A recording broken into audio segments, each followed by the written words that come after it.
Bonjour à toutes et à tous, soyez les bienvenus ce matin à l'église de Rezé. Soyez les bienvenus, vous qui nous écoutez, qui écouterez cette prédication sur YouTube, qu'elle puisse être une source de joie et une source de bénédiction pour votre vie au moment où vous l'écouterez et qu'ensuite ce soit une source de bénédiction pour tous les autres jours que Dieu vous donnera à passer sur cette terre. Que Dieu soit béni.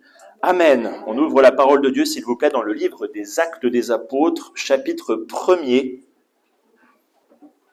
Actes des Apôtres, chapitre 1er. Et nous lirons le chapitre 1er dans son intégralité. Théophile, j'ai parlé dans mon premier livre de tout ce que Jésus a commencé de faire et d'enseigner dès le commencement. C'est Luc qui parle. Jusqu'au jour où Jésus fut enlevé au ciel après avoir donné ses ordres par le Saint-Esprit aux apôtres qu'il avait choisis. Après qu'il eut souffert, il leur apparut vivant et leur en donna plusieurs preuves, se montrant à eux pendant 40 jours et parlant des choses qui concernent le royaume de Dieu. Comme il se trouvait avec eux, il leur recommanda de ne pas s'éloigner de Jérusalem, mais d'attendre ce que le Père avait promis. Ce que je vous ai annoncé, leur dit-il, car Jean a baptisé d'eau, mais vous, dans peu de jours, vous serez baptisés du Saint-Esprit. Alors les apôtres réunis lui demandèrent « Seigneur, est-ce en ce temps que tu rétabliras le royaume d'Israël ?»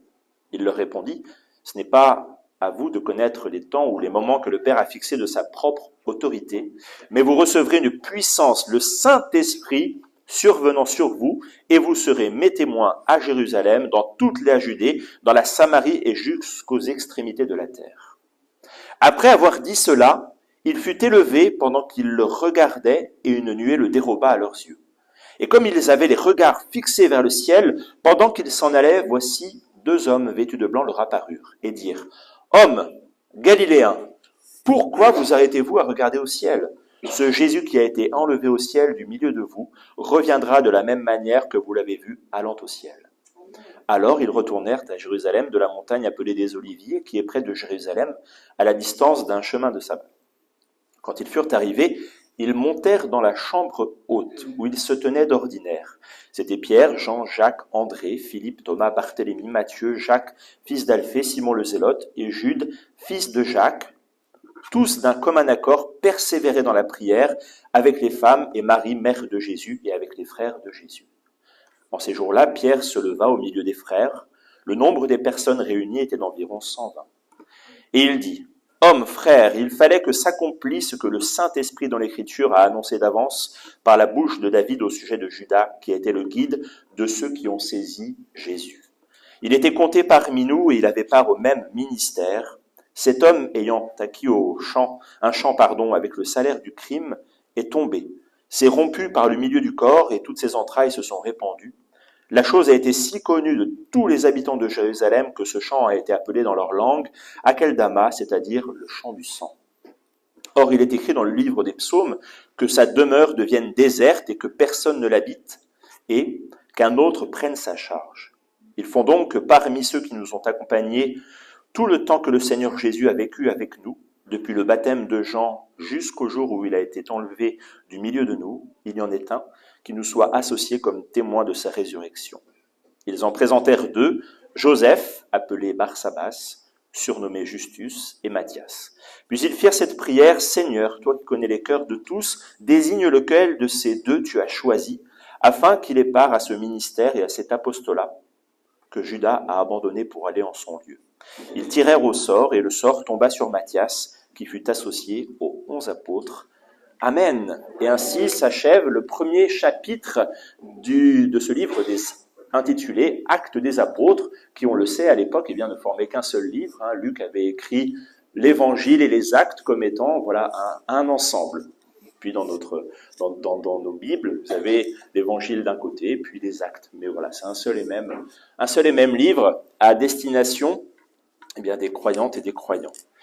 Et au chapitre 2 commence une nouvelle section qui va porter sur la Pentecôte. Cette première section, de quoi nous parle-t-elle ? Elle nous parle d'une fête qui est extrêmement importante. C'est même un jour férié en France, ce sera jeudi, ça s'appelle l'Ascension. L'ascension, c'est un moment absolument capital. S'il n'y a pas d'ascension, il n'y a pas de retour de Jésus. Parce que si je ne pars pas, je ne peux pas revenir. Donc si Jésus n'était pas monté au ciel, jamais il ne pourrait revenir. Alléluia. Le contexte global, là aujourd'hui nous sommes dimanche. Dans la chronologie de l'évangile, nous sommes le 36e jour après que Jésus, après l'événement de la Pâque. 36e jour. Ça fait donc 36 jours que les apôtres, que les disciples vivent leur meilleure vie, leur best life. Pourquoi ? Parce qu'ils ont Jésus qui est redescendu. Et parce que le pire du pire des moments, est derrière eux. Donc ils ont tous les avantages de Jésus sans, entre guillemets, l'inconvénient terrible qui était d'attendre que leur sauveur soit mis sur le bois de la croix. Donc les disciples, les apôtres, ils sont là et ils vivent un quotidien. Ils savent que Jésus leur rend visite de temps en temps, comme à la fin de l'évangile de Jean, où Jésus les attend au bord de l'eau. Il a préparé un barbecue, pour revenir sur le terme employé tout à l'heure. Jésus visite à peu près, nous dit la parole, 500 personnes, pendant 40 jours. Sauf que les disciples, à ce moment-là, pensent que Jésus va rester. Exactement. Au tout début, juste après la Pâque, ils ont un doute. Ils se disent, Jésus, est-ce que tu reviens juste nous rendre une petite visite comme ça, puis ensuite, tout de suite, tu montes auprès du Père, et puis les jours passent, 10 jours, 2 semaines, 3 semaines, etc., etc. Puis Jésus continue d'apparaître, continue de leur rendre visite, continue de passer du temps avec eux. Donc quand vous avez un ami qui fait ça, vous commencez à vous habituer à sa présence et à vous dire, génial, nous sommes disciples de Jésus, la croix c'est passé, la passion c'est derrière. Jésus ne sera plus crucifié, c'est fait, il a tout accompli. Donc maintenant, nous n'avons que les avantages d'avoir Jésus avec nous.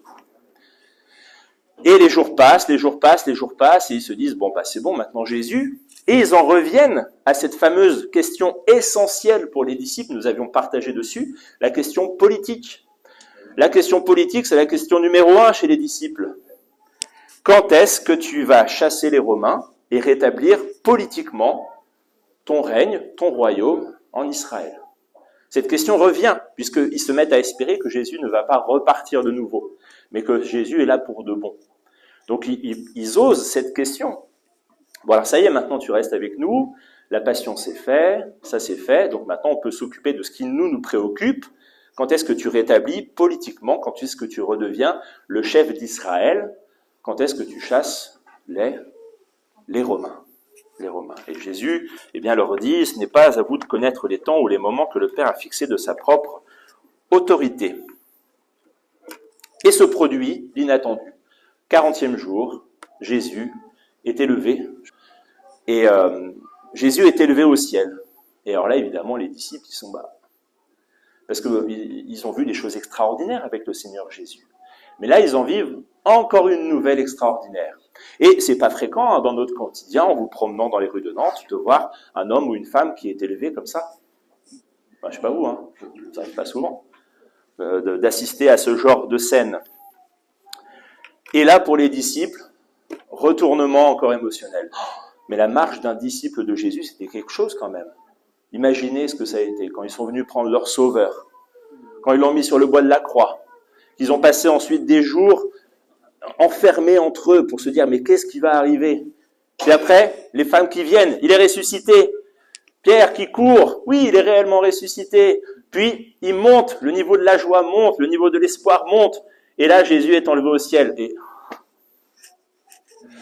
Mais Seigneur, qu'est-ce qu'on fait, nous, avec tout ça?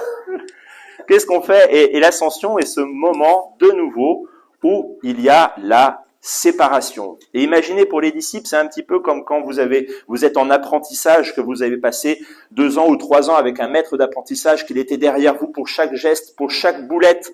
Il était là, il rattrapait. Vous n'aviez pas réussi à chasser un démon, Jésus arrivait, il chassait le démon. Vous n'aviez pas réussi telle victoire, Jésus arrivait, une petite remontrance, et il le faisait. Jésus était là. Et là, tout d'un coup, il n'y a plus le maître de stage.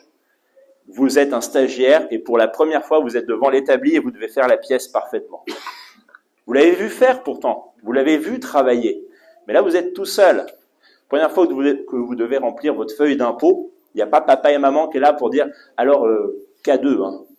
Et là, Q3. Mais attention, si tu touches à Q3, ça va changer le montant de Q29. Vous voyez ce que je veux dire? Ils sont comme ça, les disciples. Ils se réhabituent, et c'est normal, on se réhabitue à la présence de notre Sauveur, à la présence de Jésus-Christ. Et si Jésus monte, et c'est là le thème du message de ce matin, si Jésus monte, c'est parce qu'il fait confiance à ses disciples. Alors, c'est pas la seule raison. Mais au travers de ce premier chapitre des Actes des Apôtres, qui est un chapitre tellement, tellement riche, l'aspect que j'ai choisi d'aborder avec vous ce matin, c'est quand Jésus nous fait confiance. Et c'est le thème de la prédication de ce matin. Jésus fait confiance à ses disciples. Jésus leur laisse les clés de l'évangélisation du monde entier. Jésus a évangélisé sur un territoire absolument minuscule. Israël, c'est tout petit. C'est un pays tout petit, Israël. Et Jésus leur laisse ce verset, au verset 8, « Vous serez mes témoins jusqu'aux extrémités de la terre. » Voilà, je vous laisse la planète entière. Moi, je me suis occupé pendant 3 ans et demi d'un tout petit territoire. Voilà une image, une représentation éventuelle de l'ascension. Mais on comprend le sentiment un peu, il reste comme ça, déjà parce que l'événement en lui-même est surnaturel, et parce qu'ils se rendent bien compte que le maître de stage, je reprends cette image si vous me permettez, n'est plus là. Et qu'ils vont devoir y aller avec un Jésus qui ne va pas à chaque fois qu'ils vont avoir un problème, redescendre physiquement pour régler le problème physiquement. Voilà. C'est la première fois dans l'humanité quand même qu'on demande à des hommes de pêcher des hommes. On pêche en général des poissons. Alléluia. Mais Jésus, quand il les a appelés, quand il a appelé André, quand il a appelé son frère Pierre, il a dit « Je ferai de vous des pêcheurs d'hommes ». Mais là aussi, le maître de stage, le champion international pour la pêche des hommes, n'est plus là. Donc, ils vont devoir aller seuls dans le monde, dans des territoires au début qu'ils connaissent, Israël, la Samarie, et puis ensuite dans des territoires qu'ils ne connaissent pas, dont ils ne parlent pas la langue, dont ils ne connaissent pas les us et les coutumes. 3 points ce matin.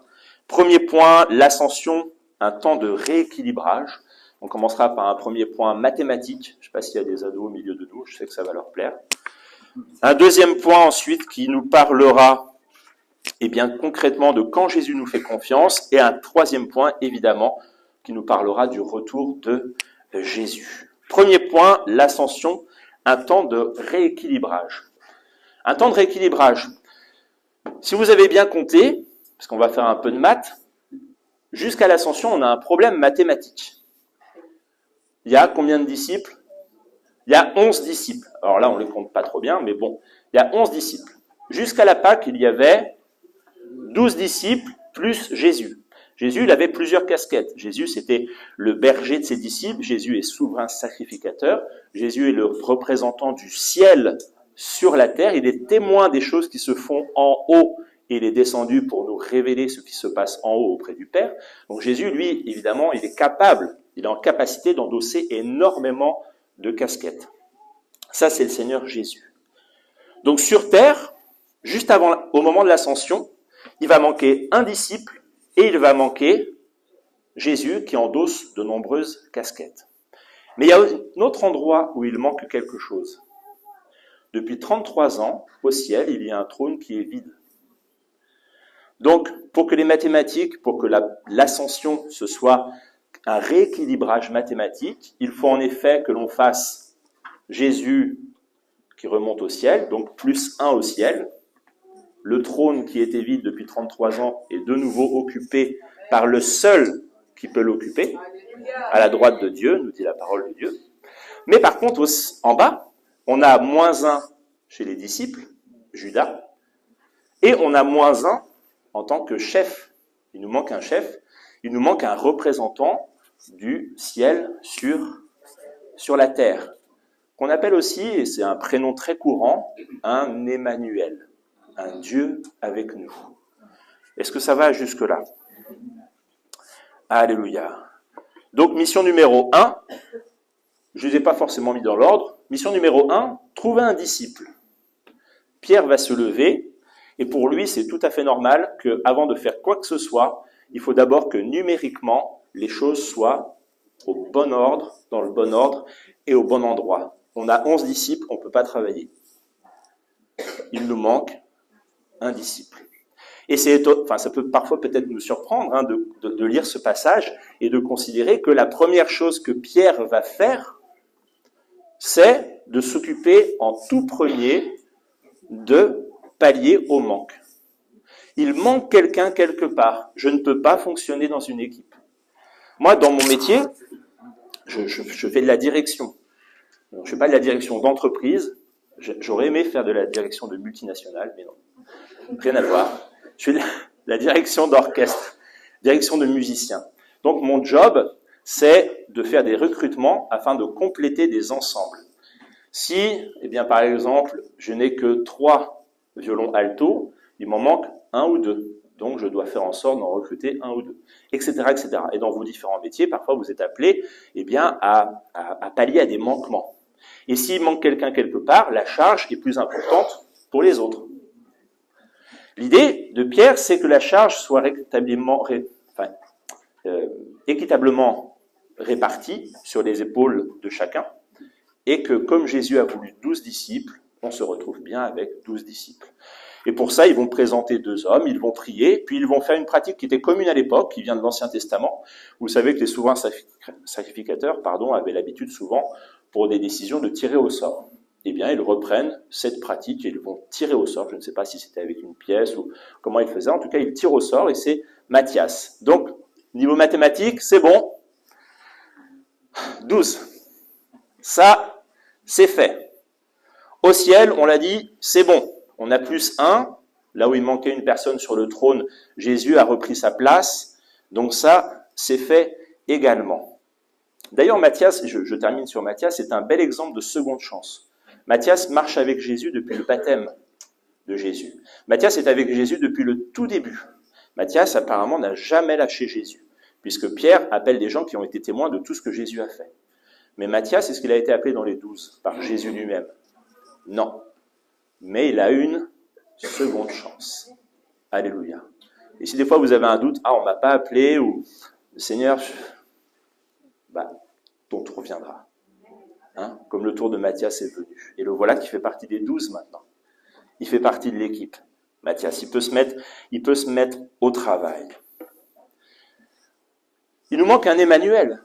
Il nous manque un Dieu avec nous. Or, l'ascension, c'est l'annonce que Jésus fait que quelqu'un du ciel va venir sur la terre. Quelqu'un qui n'est pas un ange, mais qui est Dieu en personne, qui est donc un Emmanuel. On connaît Jésus sous le nom d'Emmanuel, parce que ça nous est dit dans les évangiles. Mais si on prend le sens strict d'Emmanuel, Dieu avec nous, le Saint-Esprit répandu sur terre depuis 2000 ans, c'est Dieu avec nous. C'est donc un Emmanuel. Donc c'est bon, mathématiquement, on a quelqu'un du ciel qui est redescendu et qui est bien là. Bon, il va encore manquer quelqu'un au ciel, le Saint-Esprit. Mais le Saint-Esprit, lui, il n'est pas limité comme on peut le penser dans son déplacement. Donc, on a le Saint-Esprit qui va venir habiter sur terre, c'est Emmanuel. Et ce Saint-Esprit nous parle aussi des tout débuts de Jésus. Jésus commence par se faire baptiser. Il va voir son cousin Jean-Baptiste et il se fait baptiser dans le Jourdain. Et il est normal que cette nouvelle saison, si je reprends un terme netflixien, cette nouvelle saison commence aussi par un baptême. Le ministère de Jésus a débuté par un baptême, puis par la recherche de disciples. Le ministère des disciples commence par un baptême, puis par la recherche d'un disciple. Vous voyez que la chronologie est strictement la même, en fait. Ils font comme a fait leur Sauveur, en fait. Ils font comme Jésus. Ils font comme Jésus. Et il nous manque un berger. Il nous manque un berger. Alors, est-ce que vous avez lu un verset particulier qui attire notre attention, le verset 15 ? En ces jours-là, Pierre se leva au milieu des frères. Pierre se leva au milieu des frères. Peut-être vous avez vécu ce genre de situation où vous êtes un groupe de personnes et il faut prendre une décision pas facile. Et là, vous commencez à vous regarder. Dans votre tête, vous avez une conviction, mais est-ce que l'autre va la partager? Est-ce que l'autre va être d'accord? Et puis soudain, spontanément, naturellement, quelqu'un va se lever et dire « Et si on faisait ça ?» ou « Allons faire ça ?» Ce qu'on appelle un leader naturel. Et on le voit dans notre entourage, parfois dans les entreprises, il y a des gens qui sont des leaders nés, on va dire, et puis d'autres pour qui c'est très difficile d'embrasser cette tâche parce que c'est pas dans leur caractère ou dans leur façon de fonctionner. Pierre, lui, il est préparé par Jésus depuis déjà un certain temps à être le chef.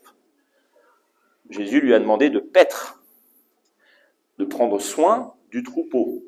Parce que Jésus, en remontant au ciel, l'idée c'est pas qu'il laisse un vide et que les 12 se dispersent et fassent n'importe quoi, mais c'est qu'ils soient tenus les uns par les autres. Et humainement, on sait que nous, les êtres humains, on est des êtres qui avons besoin que quelqu'un se lève au milieu.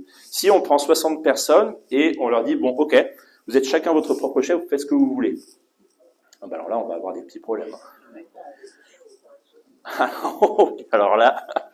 Alors là, il suffit qu'une difficulté arrive et 60 personnes sans chef ni personne, chacun fait ce qu'il veut.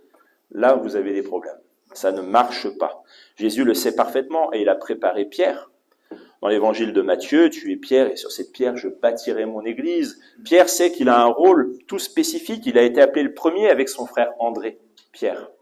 Et Pierre, il a un rôle qui est vraiment très important dans tout ce début des actes des apôtres. Je rappelle quand même que c'est Pierre qui pose tous les discours qui fondent les actes des apôtres. Pierre, c'est le premier discours à l'ascension. Il se lève et il dit, qu'est-ce qu'on fait maintenant? Ils auraient pu faire autre chose, ils auraient pu dire, ok, on va directement dans telle ville. Non, Pierre se lève, il dit, ok, il manque quelqu'un.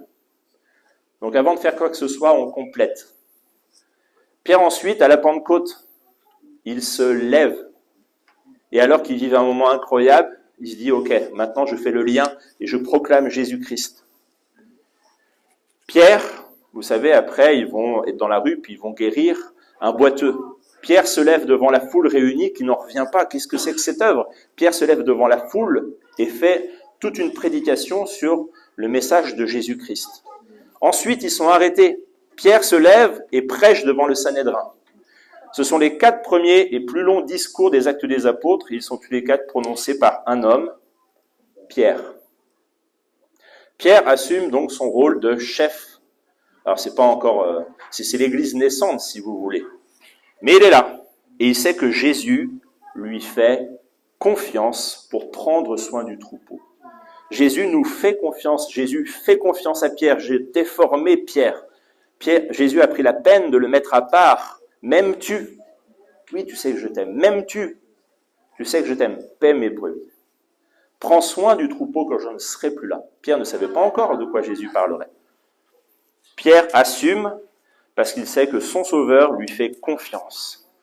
Au travers de ces 3 points, l'ascension est donc ce moment de nouveau départ, ce moment où on vient rééquilibrer mathématiquement, on l'a dit, et ce moment aussi, l'ascension, où on reprend chronologiquement ce qui s'est passé au tout début des évangiles.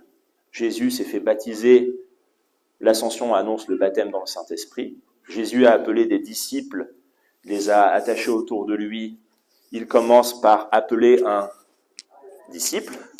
Donc on est vraiment dans la redite de tout ce qui s'est passé avec Jésus. Et pourquoi? Parce que Jésus nous fait confiance pour que nous puissions faire les mêmes choses que lui, il a faites. Amen. Ça va, ce premier point? Donc je rappelle, premier point, l'aspect numérique, rééquilibrage numérique. Mission numéro 1 pour les disciples, trouver un disciple, Matthias. Mission numéro 2, un Emmanuel, un Dieu avec nous, le Saint-Esprit qui vient du ciel sur la terre. Mission numéro 3, un peuple sans berger, Pierre se lève et prend la suite de son maître Jésus-Christ. Second grand point, deuxième point, Jésus nous fait confiance. Et Jésus nous fait confiance, on le voit au travers de ce premier chapitre, pour être ses témoins. Qu'est-ce que c'est qu'un témoin? Un témoin se lève quand il se passe quelque chose pour dire « j'ai tout vu ». Je peux vous dire ce qui s'est passé, j'étais là, j'ai vu ce qu'il s'est passé. Je sais comment ça s'est passé. Je peux vous dire, j'ai entendu, il a dit tel mot.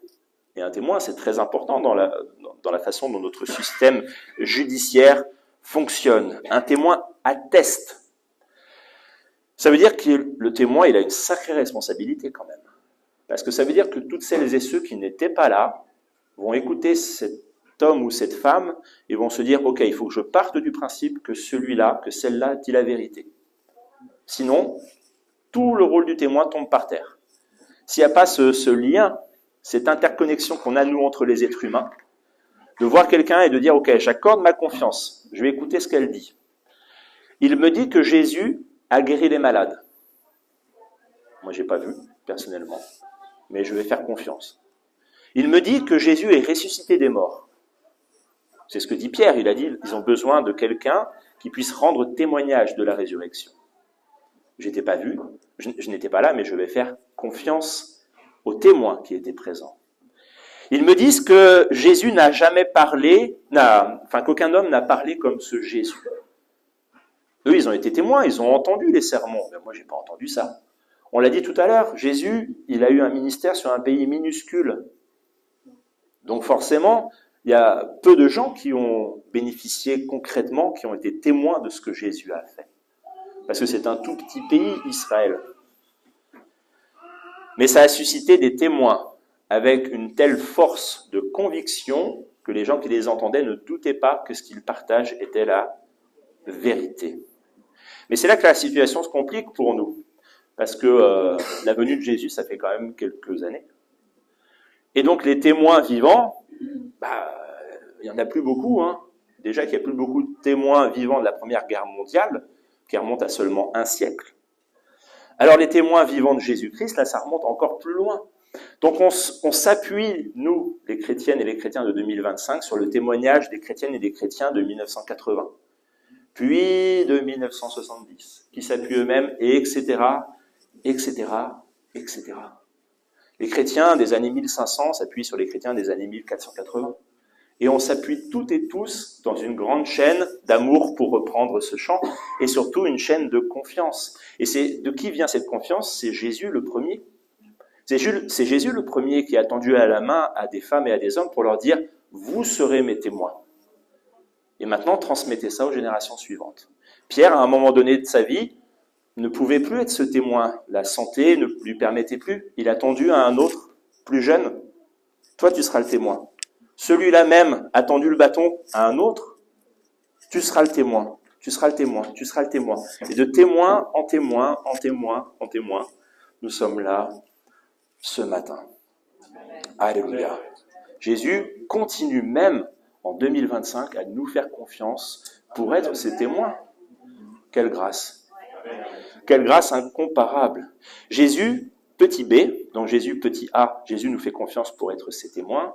Petit b, Jésus nous fait confiance pour être des vecteurs du Saint-Esprit. Il a souhaité ce baptême, que nous soyons remplis du Saint-Esprit. Parce que Jésus savait parfaitement que notre cœur, même s'il est très bien disposé, on a une tendance, nous les êtres humains, enfin plutôt notre mémoire, on va se dédouaner, on va dire c'est pas nous, c'est pas moi, c'est ma mémoire, tu comprends, ma mémoire elle est comme ça, elle retient que les bonnes choses. Je n'arrive pas, je suis désolé. Ce n'est pas nous, c'est notre mémoire patine les faits avec le temps. Et on l'avait déjà dit, mais si vous êtes 5 ou 6 frères et sœurs à peu près des mêmes âges et que vous demandez quelle éducation vous avez eue, vous allez avoir 5 ou 6 versions différentes de l'éducation qui a été la même par les deux mêmes parents. Mais attends, t'as pas du tout les mêmes souvenirs que moi. Tu te rappelles pas quand ils ont fait ça? Ah ben non, mais j'ai oublié. Mais toi, t'as oublié qu'ils étaient comme ça? Ah bon? Alors démultiplier ça par le nombre d'êtres humains, pas facile, hein? Et Jésus savait parfaitement qu'avec 12 témoins, s'il les laissait sans le Saint-Esprit, au bout de 10 ans, il y avait 12 évangiles différents. Et vous aviez 12 religions différentes. Parce que notre nature humaine est comme ça. Regardez le nombre de courants chrétiens qu'il y a sur Terre aujourd'hui.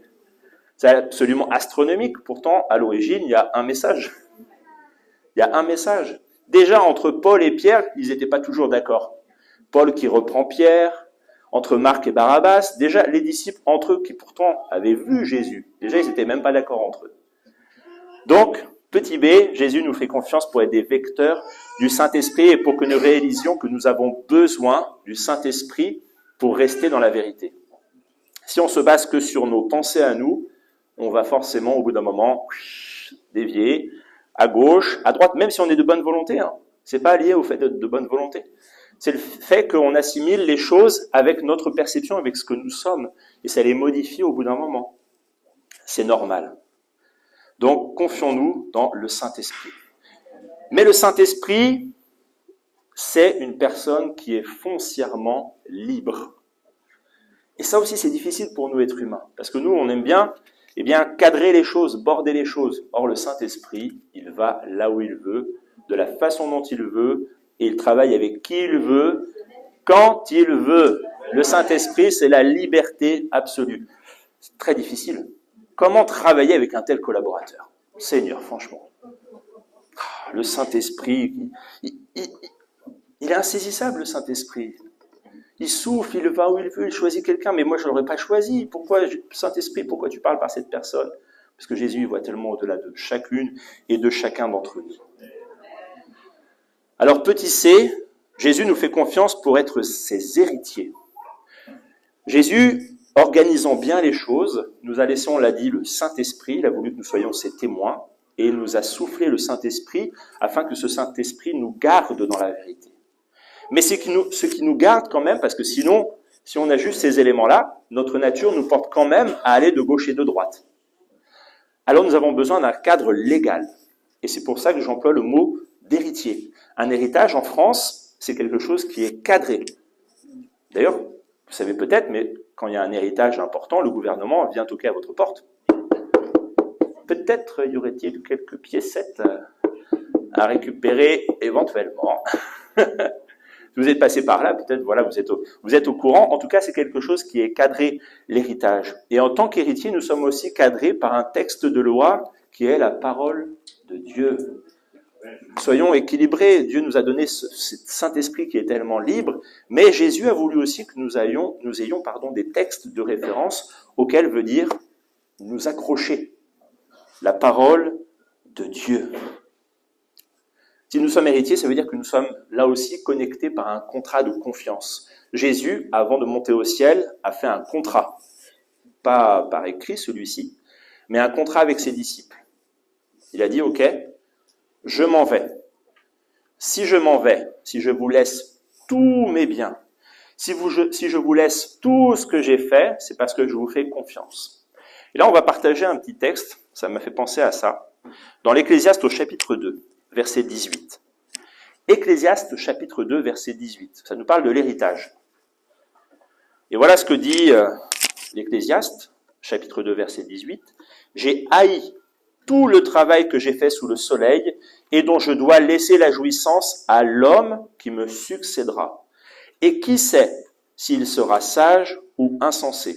Cependant, il sera maître de tout mon travail, de tout le fruit de ma sagesse sous le soleil. » C'est encore là une vanité.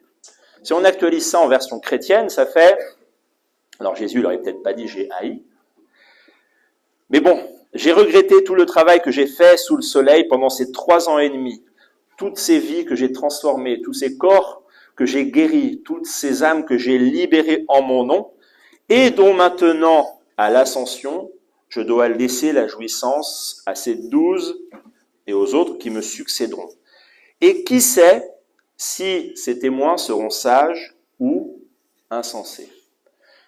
Cependant, ces chrétiennes et ces chrétiens, en portant mon nom, seront mes témoins de génération en génération. Et voilà le choix que moi, Jésus, je fais en leur faisant confiance. La responsabilité là, hein. Vous sentez la responsabilité qui arrive sur les épaules là? En tant que chrétien, c'est Gandhi qui disait ça en Inde. Vous savez que l'Inde était un pays d'origine hindoue, mais qui a été colonisé par les Anglais. Les Anglais y ont apporté le christianisme. Et Gandhi disait, à la lecture des évangiles, j'aurais donné mon cœur à Jésus. Mais en voyant les chrétiennes et les chrétiens vivre dans mon pays, non. Terrible, terrible. Et quand on parle avec nos contemporains aujourd'hui, le témoignage de guerre de religion encore aujourd'hui, entre catholiques, entre évangéliques de tel machin, c'est illisible en fait pour les gens du monde. C'est illisible et ça dessert ce message de l'évangile. Jésus nous a fait confiance pour que nous soyons un, pour que nous soyons unis.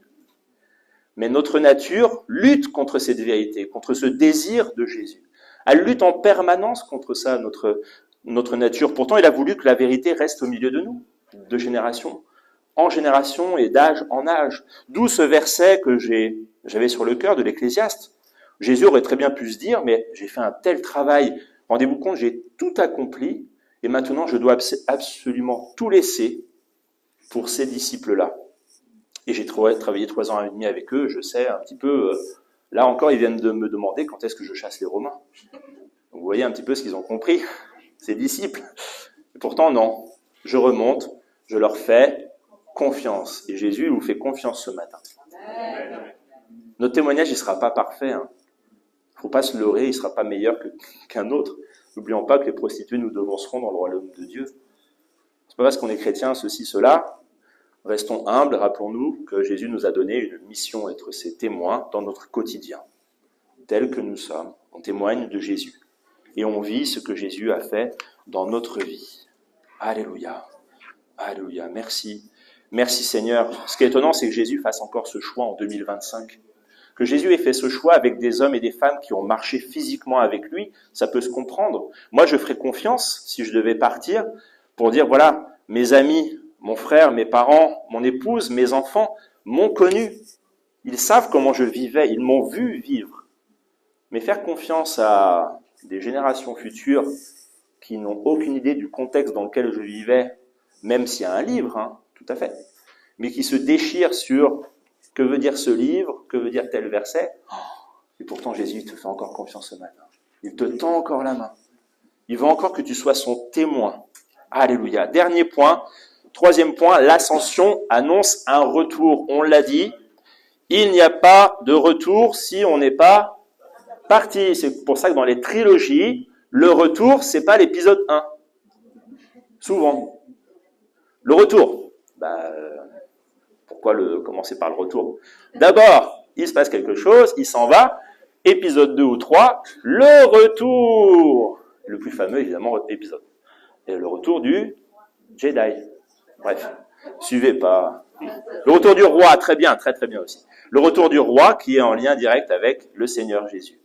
Amen. Donc il fallait qu'il y ait l'ascension. S'il n'y a pas d'ascension, il n'y a pas de retour.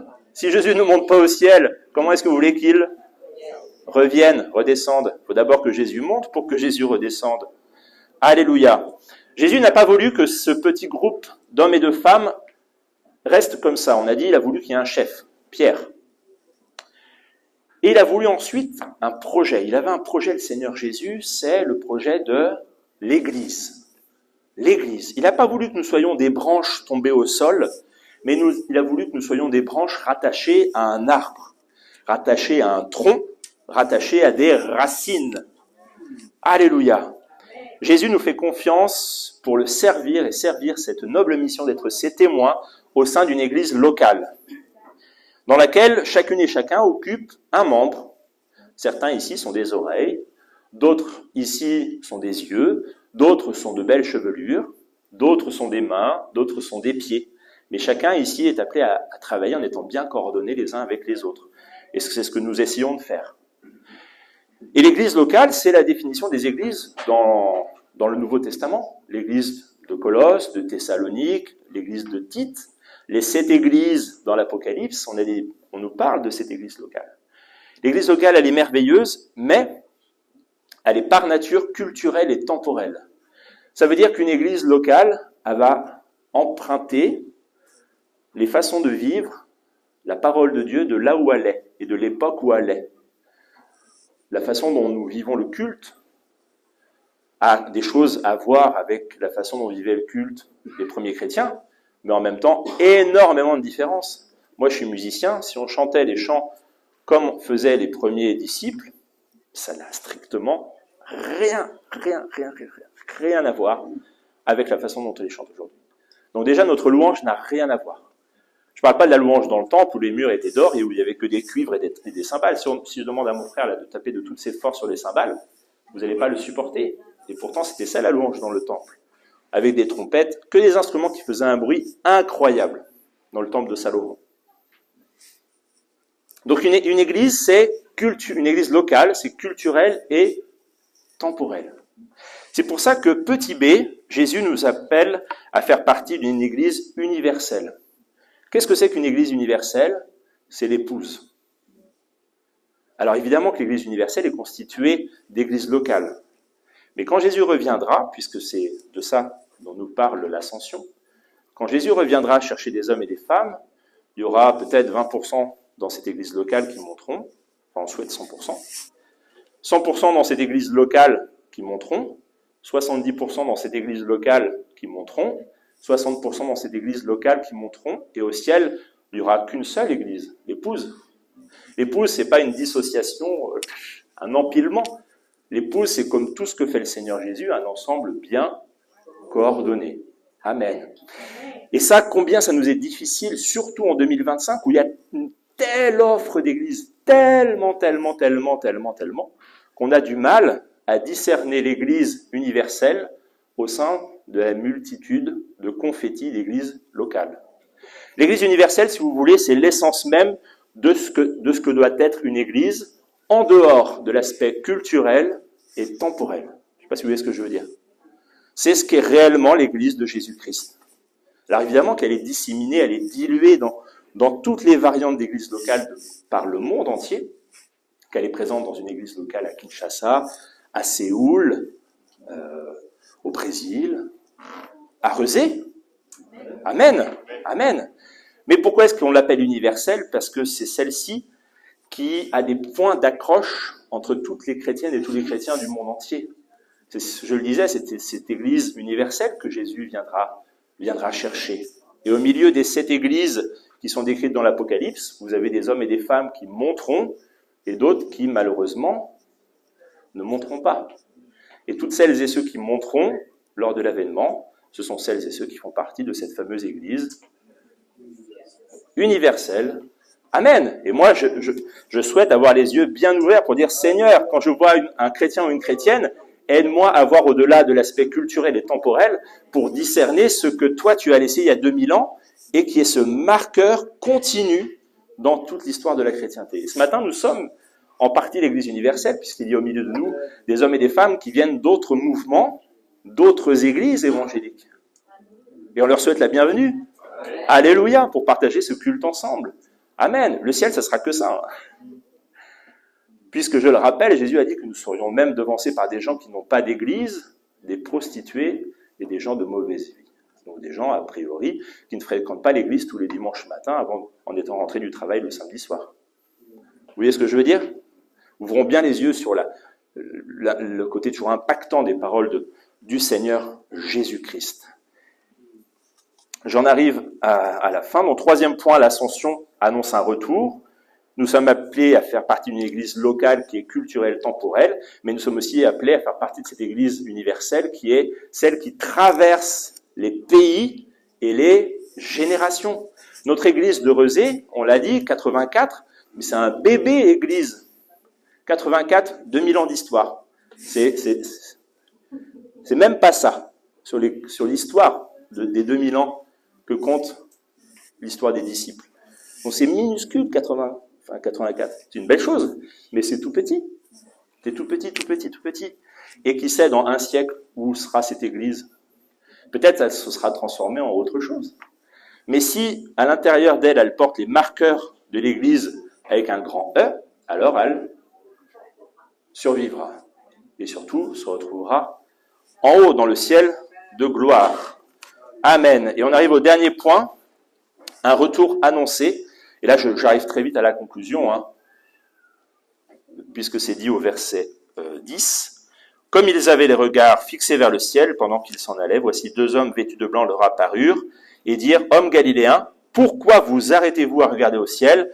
Ce Jésus qui a été enlevé au ciel du milieu de vous reviendra de la même manière que vous l'avez vu, allant au ciel. » Et l'ascension reste un moment absolument capital, parce que c'est à partir de ce moment-là où les disciples ont pris leur montre et ont lancé leur chrono jusqu'au retour de Jésus. Le retour de Jésus commence, Actes des Apôtres, chapitre 1er, verset 11. C'est à partir de là. Et le chrono tourne depuis déjà quelque temps. 2000 ans. Vous savez combien ça fait de générations, ça? Ça fait 80 générations. Une génération, on estime que c'est 25 ans à peu près. Donc, 2000 ans, ça fait 80 générations de disciples, à peu près évidemment, qui ont traversé des temps incroyables, ce qu'on appelle le Haut Moyen-Âge, 5e, 6e siècle. Le Moyen-Âge, la Renaissance, les temps modernes, l'époque des Lumières. Là, je parle que pour notre pays. Chaque pays est passé par une telle histoire. Mais le témoignage n'a pas été rompu. Alléluia. Rappelons-nous tout de même que le retour de Jésus sera comme l'ascension, sans prévenir. Les disciples s'attendaient à ce que Jésus, ça y est, il soit enfin là. On l'a dit. La Pâque est passée, donc maintenant c'est bon, Jésus, tu es avec nous. On profite de toi. Et là, il s'en va. Le retour de Jésus, ce sera pareil. On vivra, on sera en réunion comme ça. Jésus revient. Un battement de cils, sans que personne ne puisse dire quand. On aura des signes qui annoncent. Mais vous savez que chaque époque, en l'an 1000, ils étaient persuadés, c'était le plein Moyen-Âge, ils étaient persuadés que Jésus revenait en l'an 1000. Les églises tremblaient, se disaient, ça y est, le jour de l'Éternel, ce jour grand et terrible, décrit par le livre d'Ézéchiel, puis par les petits prophètes. Ce jour grand et terrible, ça y est, c'est pour l'an 1000. Première guerre mondiale, le monde vit des choses terribles. Ça y est, Jésus revient. 2012, je ne sais pas si vous étiez nés, je pense que la plupart d'entre vous, vous étiez nés en 2012. 2012, les Mayas ont dit retour de Jésus. Ils étaient sûrs que c'était le retour de Jésus. L'an 2000, retour de Jésus. Mais non, frères et sœurs. On ne fait pas partie de ces gens-là qui, dès qu'il y a quelque chose, c'est Jésus revient, c'est Jésus revient. Mais non. Puisque personne ne peut savoir. Personne, si ce n'est une seule personne, et elle n'est pas à ce niveau-là, elle est à ce niveau-là, c'est le Père. Et le Père ne l'a même pas dit au Fils. Le Père, c'est dans le secret de son cœur, à quel moment, Jésus, tu redescends sur terre. Alléluia. 80 générations depuis que Jésus est monté au ciel, depuis l'ascension, et à chacune, Jésus a renouvelé sa confiance. Ça fait 80 générations auxquelles Jésus tend la main pour dire « Tu es le témoin. Sois mon témoin. » Amen. En conclusion, je reprends rapidement, l'ascension, c'est un moment absolument essentiel dans la parole de Dieu. C'est un rééquilibrage numérique, on l'a dit. Il manquait un disciple, Pierre se lève, Matthias vient combler la place qui était laissée vacante. Il fallait absolument que le nombre des disciples soit à 12 avant de faire quoi que ce soit. Jésus monte au ciel, il manque un représentant, un Emmanuel. Le Saint-Esprit Emmanuel vient sur terre, Dieu avec nous. Il manque un chef sur l'Église. Pierre se lève, prononce les 4 premiers discours des Actes des Apôtres, ceux qui vont poser les fondements de cette Église, que ce soit à l'Ascension ou à la Pentecôte. Deuxième point, Jésus nous fait confiance pour être ses héritiers. Jésus nous fait confiance pour être des vecteurs équilibrés du Saint-Esprit. On a rappelé que le Saint-Esprit était libre par nature. Le troisième point, Jésus revient. Alléluia. Jésus revient. Et le compte à rebours a commencé précisément au moment de l'ascension. Alors, frères et sœurs, si vous en doutiez ce matin, je termine sur cette phrase. Jésus te fait confiance pour être un témoin dans ton époque, dans ta génération, là où tu es, et pour travailler dans une église locale.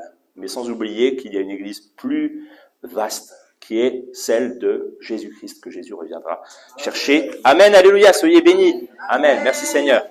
À prier, alléluia, que Dieu soit béni. Merci Seigneur. Amen, Seigneur éternel, merci pour, cette ascension. Merci pour ce moment si incroyable où, comme quand Élie est monté, Élisée a récupéré le manteau. Jésus, tu as voulu que nous, hommes et femmes, nous récupérions ton manteau, nous puissions nous dire, je m'accapare du témoignage de l'Évangile. Je veux, moi aussi, être associé aux témoins de ce que Jésus a fait sur cette terre. Il a marché, il a parlé, il a guéri, il a sauvé, il a racheté, il a donné son sang. Tout cela, nous l'avons en héritage. Nous sommes les héritiers, que nous puissions le vivre et témoigner là où tu nous as placés de l'amour de Jésus. Et ensuite, que nous soyons témoins pour les générations qui viennent, que nous puissions leur tendre le bâton du témoignage pour dire à ton tour, témoigne de ce que Dieu a fait dans ta vie. Soyez fortifiés, mes frères et sœurs. Rappelez-vous, Jésus vous fait confiance. Amen. Amen.